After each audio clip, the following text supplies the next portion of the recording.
ในวันที่ 13 พฤษภาคม 2026 กรมตำรวจคุ้มครองคนต่างประเทศกรมใหญ่สันติบาลกระทรวงป้องกันความสงบร่วมกับศูนย์ร่วมมือเวียกงานตำรวจลาวจีนได้มอบตัวพวกถึกหาที่เป็นคนสัญชาติจีนจำนวน 485 คนหญิง 30 คนกลับคืนไปดำเนินคดีตามกฎหมายอยู่ประเทศจีนในข้อหาอาชญากรรมทางระบบโทรคมหรือ call center ให้บริการการพนันออนไลน์การเข้าออกเมืองผิดกฎหมายเฮ็ดเวียกบ่ถึกเป้าหมายตามแนวทางกำหนดดำเนินธุรกิจประกอบอาชีพโดยบ่ได้รับอนุญาตและมีเจตนาลี้ซ่อนอยู่สปป.ลาว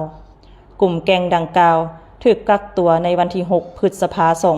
2026 จากเหตุการณ์ที่เจ้าหน้าที่ตำรวจกระทรวงป้องกันความสงบได้สมทบกับกองบัญชาการปกส.แขวงสวรรณเขตมางกลุ่มแก๊ง call center อยู่7เป้าหมายในนี้มีรีสอร์ทโรงแรมและเรือนพักอยู่แขวงสวรรณเขตซึ่งพบเห็นคนต่างประเทศ605คนหญิง81คนมี8สัญชาติคือสัญชาติจีนไทยกัมพูเชียเมียนมาเวียดนามไต้หวันมาเลเซียสัญชาติเกาหลีใต้พร้อมด้วยเครื่องของกลางเพื่อก่อการกระทำผิด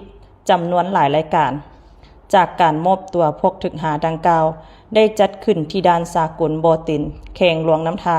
สปป.ลาวโอกาสนี้ผู้ต่างหน้าทั้งสองฝ่ายก็ได้พร้อมกันเซ็นบทบันทึกมอบรับตัวพวกถึกหาจำนวน485คนหญิง30คนโดยมีคณะรับผิดชอบทั้งสองฝ่ายเข้าร่วมเป็นสักขีพยานตลอดระยะผ่านมารัฐบาลสปป.ลาวก็คือกระทรวงป้องกันความสงบและหน่วยงานที่เกี่ยวข้องได้สุ่มใส่สกัดกั้นและแก้ไขอย่างจริงจังต่อกับปัญหาอาชญากรรมทางโทรคมอย่างเด็ดขาดปัจจุบันนี้เจ้าหน้าที่วิชาเฉพาะกำลังสืบต่อติดตามสืบสวนและดำเนินคดีอย่างต่อเนื่องในโอกาสนี้จึงขอเรียกร้องมายังประชาชนบรรดาเผ่าทุกชั้นคนในสังคมให้มีสติต่อกลอุบายของพวกกลุ่มคนบ่ดีปัจจุบันนี้ปัญหาอาชญากรรมทางโทรคม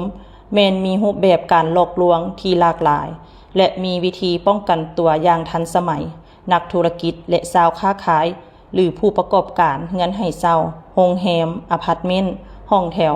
ต้องมีส่วนร่วมและให้การร่วมมือกับเจ้าหน้าที่บ่ให้กลุ่มคนบ่หวังดีสวยใช้สถานที่ของตนในการกระทำผิดกฎหมายต้องมีมาตรการที่เข้มงวดต่อผู้ใช้บริการหากพบเห็นมีการเคลื่อนไหวบ่ถูกต้องตามกฎหมายต้องได้รายงานเจ้าหน้าที่อย่างหีบด่วนอยู่บ้านแมวกินข้าวเหนียวจำปาแดงแต่ก็ยังแซ่บ